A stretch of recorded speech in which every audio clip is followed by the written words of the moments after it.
Victory at Ostagar by Arsenault de Blasonville. Chapter 6. Brother and Sister. Excuse me, Warden. Your brother has awoken. Bronwyn emerged from the terrors of the Fade into slanting early morning light. Wyn was looking down at her, her face serene but pleased. Yes, good news then. Nearby, Morrigan stirred and murmured in her sleep. Bronwyn whispered, "I'll dress and come in just a moment." Fergus was calling, his voice hoarse and weak. Bronwyn slipped uncomfortably into small clothes, shirt, breeches, and boots. She left her hair in its accustomed long sleeping braid and hurried to the side of her brother's cot. His eyes wandered the tent in confusion.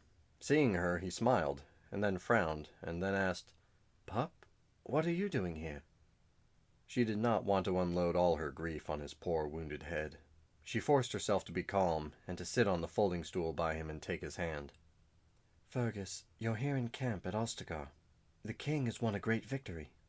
You are safe, and the healer says you will recover completely from your wounds." "Pup!" He shook his head. "Where is father? Did he bring you along at the last minute?" "Fergus." Her voice drifted off, and then she pulled herself together. It was useless to lie. If father had survived, he would have been here beside her. "I am here because terrible things happened at Highever after you left. Rendon Howe has betrayed us. His men were waiting until the castle was defenseless." She flinched at the growing horror in his eyes.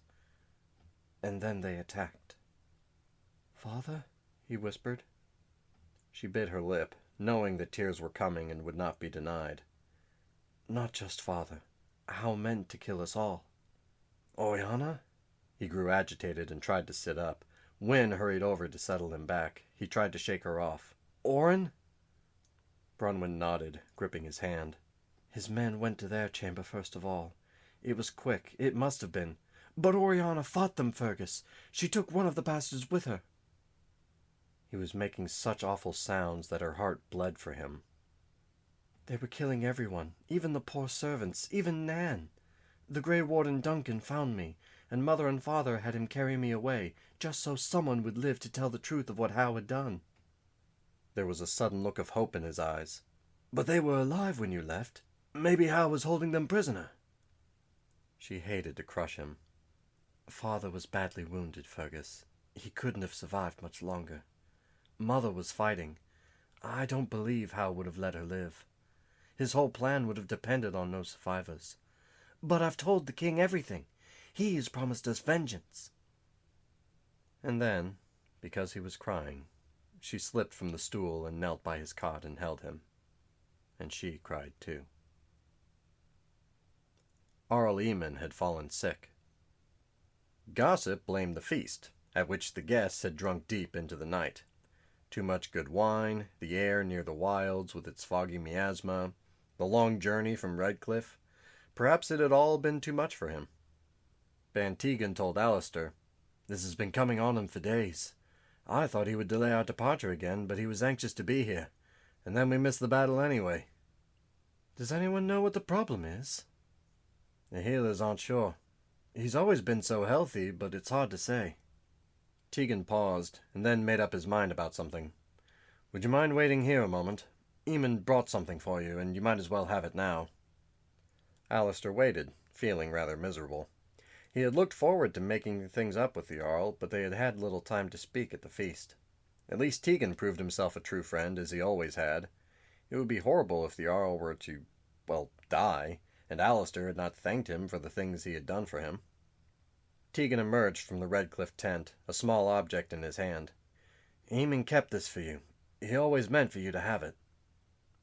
This is my mother's amulet." Alistair was touched beyond mere words. "I threw it and broke it against the wall the day I left. The Jarl must have had it repaired for me. And we parted so badly." "You always meant more to him than he felt he could show, Alistair," Tegan told him.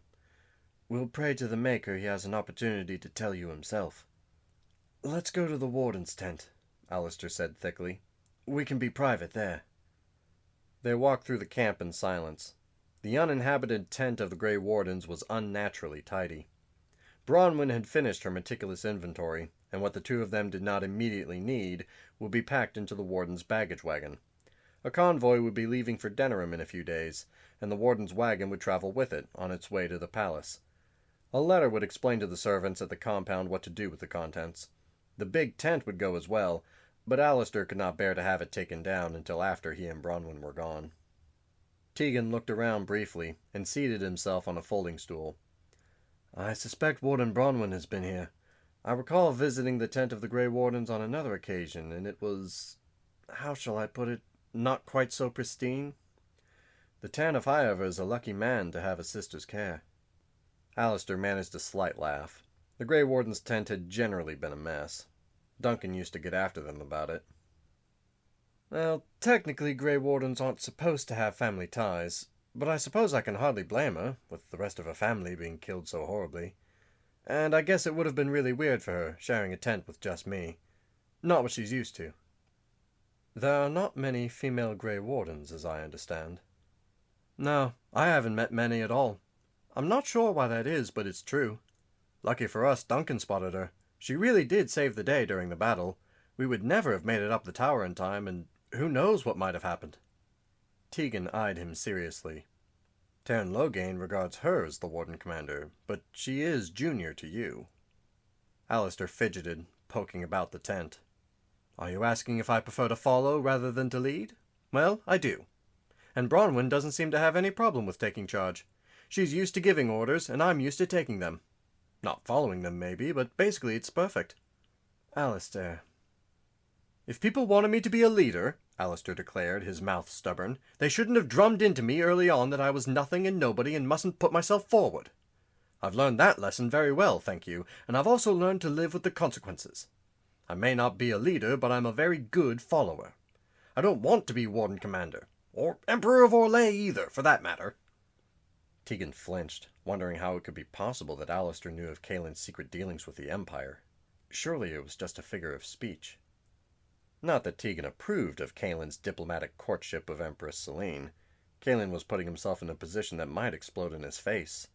The language that Caelin employed in writing to the Empress was informal, gallant. It could possibly even be construed as the language of courtship. What if the Empress believed Caelin to be offering something warmer than a mere political allegiance? Her taste for handsome young men was legend.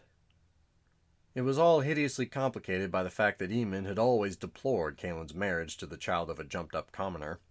He wanted Caelin to end it, and find a new, noble, and presumably more fertile bride. Putting aside Queen Honora, the daughter of the commander of Ferelden's armies, would be a tricky business. How they planned to deal with Loghain he had no idea.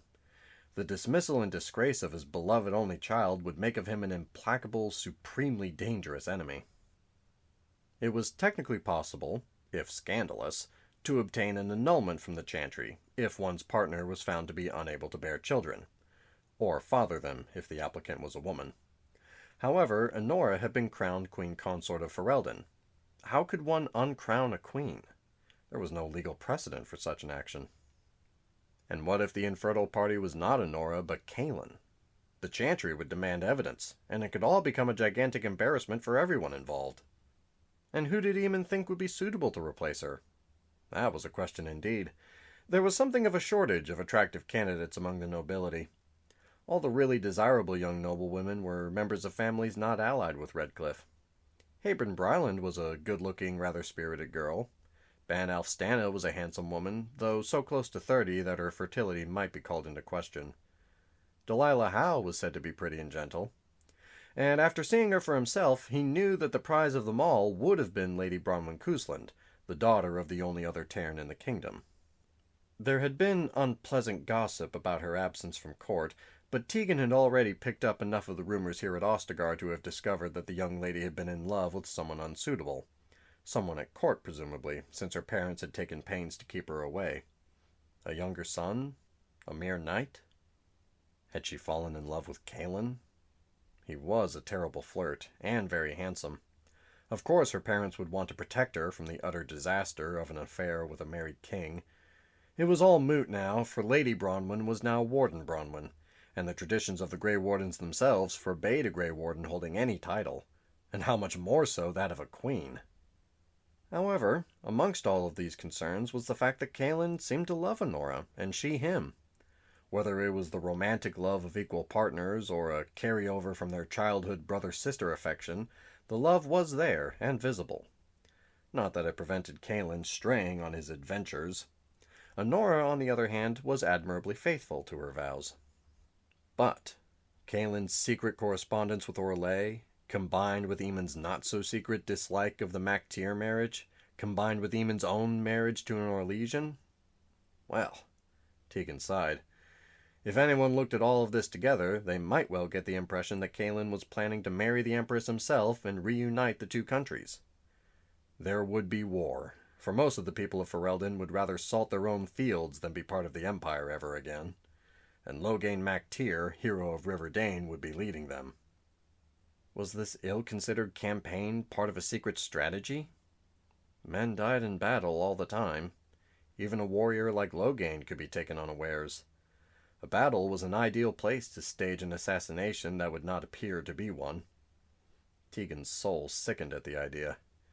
He did not want to imagine that Kaelin and Eamon would do such a thing. If they had not confided in him, thank the Maker. Is it the blight itself? He wondered. Is there something in the very air that makes men turn against all they've loved? Look at Rendon Howe, who killed his best friend and his entire family. Is the world mad? Anyway, Alistair was saying, we'll be heading up to the Circle first. The army only received 7 mages here at Ostagar, and that's just ridiculous. Duncan thought so, and Loghain thinks so, and Bronwyn agrees. She'll use the right of conscription if she has to, but she'll enforce the treaty first. I've heard of mages being Grey Wardens. It seems odd to me, of course, but it could be useful. Tegan had no trouble catching the thread of the conversation. So the two of you will rebuild the Wardens? As far as possible. We'll need some veterans from elsewhere. Wardens who know the lore and history and all that. Since Loghain hates Orlais, perhaps they could be sent from the Free Marches. Free Marches are so much like Ferelden that nobody would complain. Or from the Anderfells, or, well, anywhere but Orlais. It sounds like you've got some good plans, Tegan approved. Don't let Warden Bronwyn make all the decisions, Alistair. At the very least, give her the best advice you possibly can. I suppose I could do that, Alistair allowed. Talk is cheap, which puts it well within my budget. The weather had warmed enough that the tent flap was staked open, letting a light breeze filter through the big front room. Bronwyn was working at the broad trestle table, studying her map and making notes of distances and needed supplies. A flash of green wool made her look up. It was Morrigan, admiring herself in Tairn Fergus's small mirror. "That's lovely," Bronwyn remarked, noticing the heavy gold necklace around Morrigan's throat. "I hadn't seen that before." "Perhaps because I did not possess it before," Morrigan answered. "'Tis a gift from the king." "The king?" Bronwyn was concerned. "He sent it to you?" "'Twas handed to me at dinner by his camp seneschal in a very pretty little box of amber, with a note of thanks, from the seneschal, for my services to the realm," Morrigan answered drawly, with a faint sneer. It made me sound like a cast-off mistress. "Be careful of the king," Bronwyn said, her voice low. "He might be the sort of man who thinks that giving you gifts means he has certain rights. Tairn Loghain told me he admires you." "I care neither for Loghain's opinion nor for any king," Morrigan declared. "But the necklace is a fine gift indeed." Bronwyn would not treat it as a joke.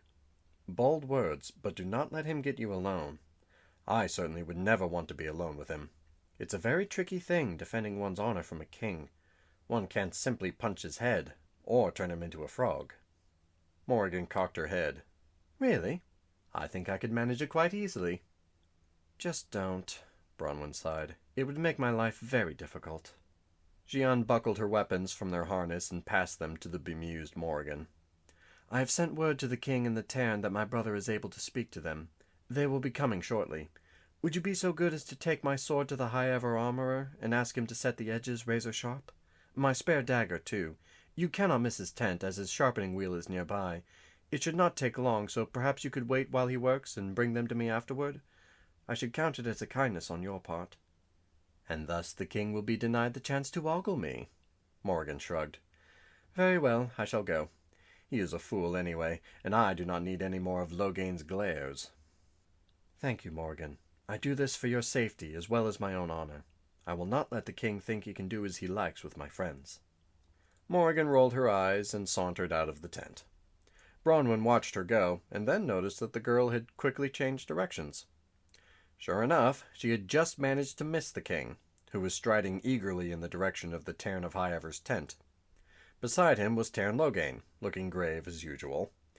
Bronwyn felt herself flush and smoothed her hair, knowing she was being silly. "Ho there, Bronwyn!" Kaelin saw her sitting at her work. Bronwyn set her father's bronze inkstand over her papers, and rose to greet the men and lead them to Fergus. Your Majesty, I have not yet told my brother about joining the Grey Wardens. Perhaps that could be a conversation for another time. Really? Kaelin was astonished. You haven't told him about it? Surely you've told him about your part in the victory.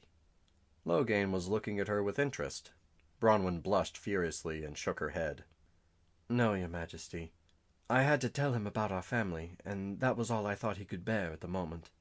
He should be proud of you. Bronwyn wished she could hit the king on the nose. Nothing less seemed likely to make an impression. She could not, so she resorted to a soothing tone. I'm sure he shall be, Majesty, but it's too much to take in all at once. Huh, Kaelin scowled, and then stepped through to see the wounded new Tairn of Highever. The king, Bronwyn thought, was a little too loud in expressing his sympathy for Fergus's loss. His victory was too great and glorious to allow him to alter his tone appropriately. Tairn Logain, by saying less, said it better, and then changed the subject to what Fergus had seen in the wilds. And darkspawn really do seem to come straight up from the earth, Fergus was telling them. They swarmed over us so fast. Do the Grey Wardens have any explanation for how they do it? Most of the Grey Wardens were killed, Logain said quietly. The Horde appeared to be targeting them. Gallant deaths, each one, Kaelin added, his voice thick with emotion. I know she asked me not to, but I have to tell you that it was such a relief that your sister was spared to us. With her and our friend Alistair, at least there are 2 Grey Wardens left in Ferelden. My sister? Fergus asked faintly. Yes, and she played a great part in our victory, scaling the Tower of Ishal when it was overrun with darkspawn, lighting the signal beacon for Logain's charge, slaying an ogre single-handed. Your sister is an inspiration to us all. Bronwyn shot Logain an anguished, beseeching glance. Couldn't he shut the king up? He could not. He frowned and simply said, Your sister did her duty, and she did it well. A Grey Warden. Fergus was too weak to give full voice to his dismay. His pitying look slid to Bronwyn. Oh, Pop. I told you Duncan saved me, she told him hurriedly. His price was to exact a promise from Father that I would join the Wardens. Oh, Pop. He reached out feebly for her hand and glanced at Logain. I know it's not what you wanted. Bronwyn was determined not to look at Logain, or at the king, or anywhere else but at her kind and sympathetic brother. Her eyes were burning. It's all right, really. I'm all right. But, Pop, Fergus, it's done. It cannot be undone. I am a warden, and it's hardly an ignoble way to serve Ferelden, after all. No, indeed, agreed Kaelin. I envy her, being a Grey Warden. Glorious! Logain was sorry for the girl. So that bastard Duncan had as good as conscripted Bryce's daughter. No, worse. He had extorted a promise from a dying man as payment for what anyone else would have done as a matter of course. Perhaps it was for the best, though, since the girl was infatuated with the king. She would be leaving soon, and her new duties would keep her away for some time. A pity that such a ridiculous attachment had blighted her marriage prospects and spoiled her life. Of course, Kaelin was handsome and charming and all that, and Honora was fond of him. Most women would not care that he was all kinds of fool. But he was a married man, and should not engage in a flirtation or worse with the Kuslan girl, or with that witch who had insinuated herself into the girl's company. If only the girl were not so transparent. She blushed whenever she was in the king's presence, and no doubt he was flattered by that. An innocent still, probably, though that wouldn't last long with the Wardens. She had looked a bit angry at Kaelin betraying her secret, possibly spending a few days with the reality of Kaelin, rather than simply mooning over the idea of a young king. Yes, that might have gone far to cure her of her infatuation. She was bright enough to see Kaelin for what he was, surely. He watched the rest of the conversation in silence, getting ready to haul the king away when Fergus grew too tired. The king was promising retribution against Howe, of course, though the Maker only knew when they would be able to turn their attention there. Kaelin moved from the treachery of Howe to the current Cousland household. "And where is your charming friend from the wilds today?" Bronwyn smiled blandly. "Oh, Morrigan," she answered in a casual way. "I believe she's out and about, running errands. So kind of her." Kaelin was briefly dashed, and then looked like he might settle in to wait. Logain was not about to tolerate that. "I believe Arl Urien wishes an audience about the decision to raise his troop levy." "True. You'd think Denerim could send more soldiers than the rest of Ferelden combined. Perhaps we should insist that his son lead the reinforcements." He was moving at last, with a wish for Fergus's continued recovery, and an "always a pleasure, Warden," for Bronwyn. Logain merely nodded. "Dan Fergus, Warden Bronwyn." Bronwyn felt herself blushing again, and hated herself for it. She saw the visitors off, and then went back into the tent to face Fergus. Alistair did quite a bit to save the situation. He was funny and likable, and knew how to talk to an invalid. Maybe it was something they taught in the chantry. Now that the truth was out, Bronwyn brought him in, and introduced him, and told Fergus a calm, unvarnished account of the events of the past few weeks. Fergus did not seem pleased with Duncan's insistence that she join the Wardens, but there was no doubt that Duncan had been within his rights, or that Bronwyn was a proper Grey Warden. "I told you, didn't I? That if I were a Grey Warden recruiter, you'd be the one I'd want?" "Yes, you did. You were right. Don't expect me to say those words ever again." "Bronwyn's really taken charge of the situation," Alistair told Fergus. "I don't think Tairn Logain is the Warden's greatest admirer, but he was pleased when Bronwyn told him about our treaties. He thought we were going to demand that the Orlesians come in force." Fergus snorted in disbelief. "The Orlesians! I can just see it Cousland urging that. So tell me more about these treaties." Bronwyn patted his hand. "We're going to the Circle of Magi, to Orzammar, and eventually to the Dalish Elves. The treaties are ancient, older than Ferelden by far.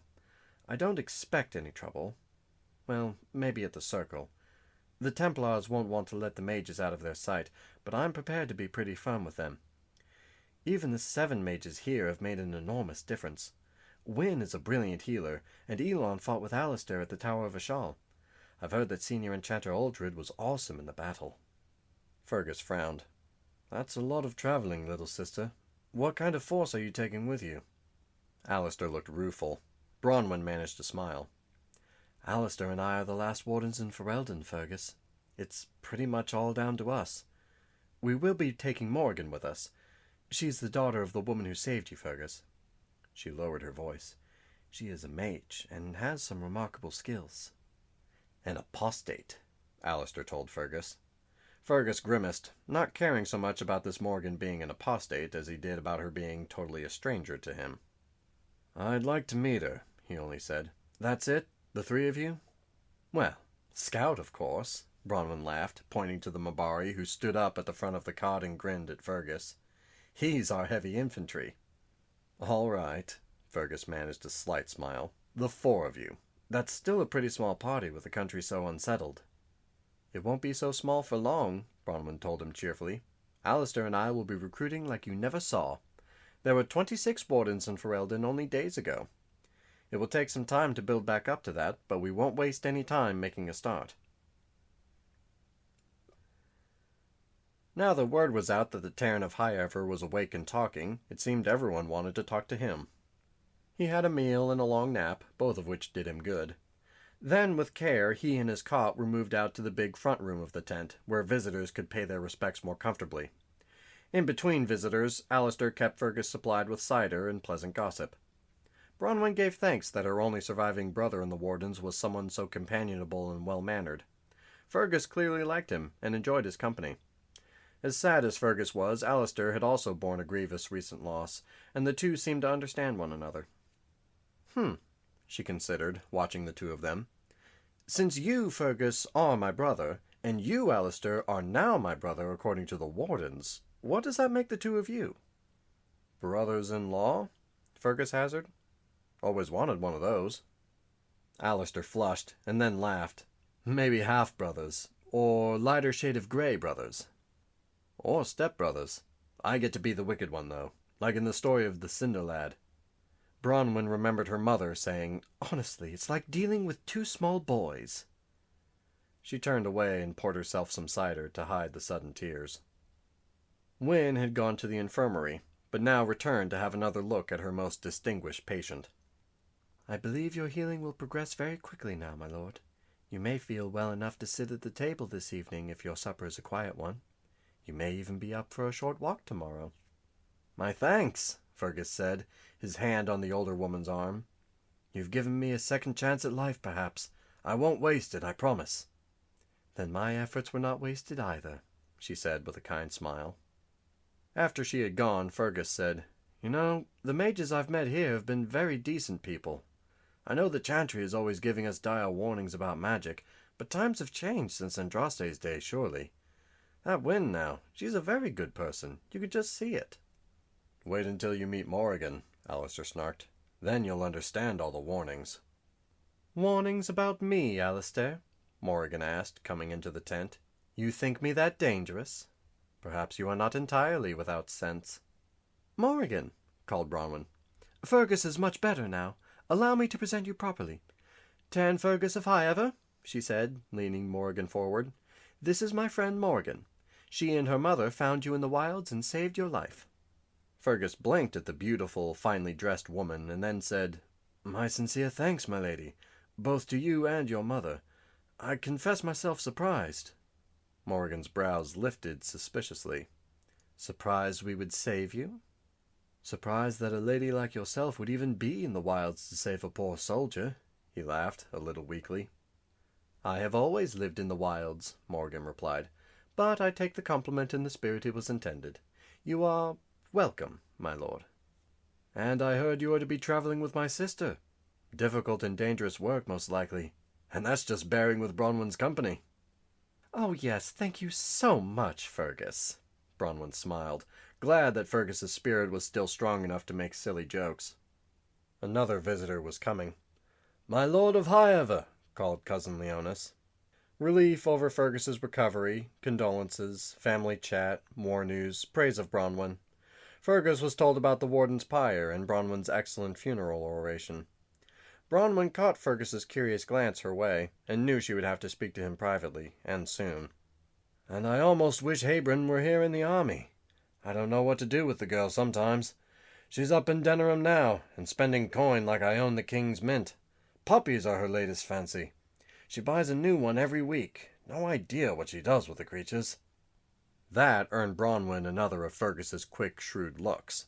He would remember the fight she and Habron had had years ago. The summer Habron had visited Highever, when Bronwyn had found Habron torturing a kitten. Bronwyn looked back at Fergus and shook her head very slightly. Their cousin would find out the truth of it all eventually, and Bronwyn suspected that it would be thoroughly unpleasant. Arl Urien arrived, puffing, fresh from his disappointing conference with the king in Teyrn Loghain. After the usual condolences and best wishes, he mentioned his son, Ban Vaughn, left behind in Denerim to rule in his father's absence. Bronwyn could gather from the tone of his voice that Arl Urien was not happy with his only heir. Rumors were rife that the young man was a dreadful bully and was constantly getting into scrapes about the city. Now, news had come from Denerim that he had been wounded in an altercation with an elf girl. The elf had been executed, of course, but it was hinted that Vaughn was at least partly to blame. "What the boy needs is a lady wife to settle him down," Urien declared, with a quick, almost reproachful glance at Bronwyn. Leonis pricked up his ears. "I don't know if he has seen much of my daughter Habron, but—" Bronwyn smiled sweetly, and made a pot of honeygrass tea, and shut her ears to the negotiations.